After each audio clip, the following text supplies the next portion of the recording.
السلام علیکم۔ جیسا کہ ہم سب جانتے ہیں کہ فیس بک کو دنیا بھر میں روزانہ 1.5 ارب کے قریب افراد استعمال کرتے ہیں، مگر ان میں سے بیشتر کو اس مقبول ترین سماجی رابطے کی ویب سائٹ میں آنے والی ایک بڑی تبدیلی کا علم نہیں ہو سکا۔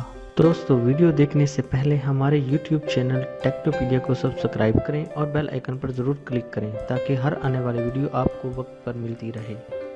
جی ہاں، فیس بک نے خاموشی سے اپنے اہم ترین فیچر میں تبدیلی کر دی، مگر کروڑوں افراد کو اس کا علم بھی نہیں ہو سکا، حالانکہ یہ تبدیلی ان کی آنکھوں کے سامنے ہے۔ اگر آپ کو بھی علم نہیں ہوا تو اپنے ماؤس ایرو کو لائک بٹن پر رکھیں اور تبدیلی آپ کو نظر آ جائے گی۔ جی ہاں، فیس بک نے اپنے لائک بٹن یا ری ایکشنز کو 3D امیجز سے بدل دیا ہے۔ ان کی رنگت اور اینیمیشن کو بہتر کیا گیا ہے۔ یہ تبدیلی گزشتہ ہفتے سوشل میڈیا نیٹ ورکس پر آنے والی تبدیلیوں پر نظر رکھنے والی سافٹ ویئر انجینئر جین مین چون وانگ نے ایک ٹویٹ میں بتائی تھی۔ اب کمپنی نے اس پر عمل درآمد کر دیا ہے اور اس طرح اپنے لائک بٹن کو لگ بھگ 3.5 سال بعد پھر بدل دیا ہے۔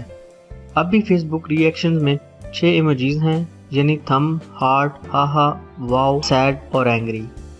فیس بک الگوریدم میں حالیہ تبدیلیوں کے بعد ری ایکشنز کو زیادہ بہتر بنایا گیا ہے، جبکہ کمپنی اب میسنجرز کے ری ایکشنز میں تبدیلیاں لانے والی ہے۔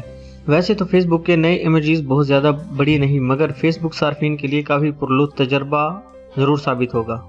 اس سے قبل یہ رپورٹ بھی سامنے آئی تھی کہ فیس بک نیوز فیڈ اور سٹوریز کو ایک سوائپ ایبل ہائبرڈ بنانے جا رہی ہے۔ اگر فیس بک اس تبدیلی پر عمل درآمد کرتی ہے تو صارفین اوپر سے نیچے سکرول کی بجائے دائیں یا بائیں سوائپ یا کلک کر کے نیوز فیڈ کا مواد دیکھ سکیں گے۔ فیس بک میں یہ بہت بڑی تبدیلی ہے، مگر زیادہ حیران کن نہیں، کیونکہ فیس بک سٹوریز پر بہت زیادہ توجہ دے رہی ہے۔ اس طرح فیس بک کی جانب سے موبائل ایپ پر میسنجرز کا آپشن بھی ایک بار پھر مرکزی ایپ کے اندر مدغم کیا جا رہا ہے۔ فیس بک نے 2011 میں میسنجر کو خود مختار ایپ کے طور پر متعارف کرایا تھا اور 2014 میں فیس بک ایپ میں چیٹ کا آپشن ختم کر کے میسنجر کو لازمی بنا دیا گیا تھا۔ اب 5 سال بعد فیس بک میسنجر، انسٹاگرام اور واٹس ایپ کو اکٹھا کرنے پر کام کر رہی ہے، تو مرکزی ایپ پر چیٹ کی سہولت بھی واپس آ رہی ہے۔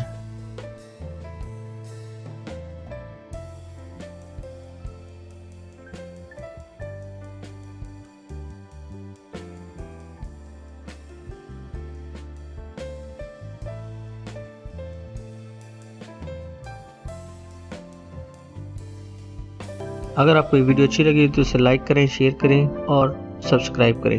شکریہ۔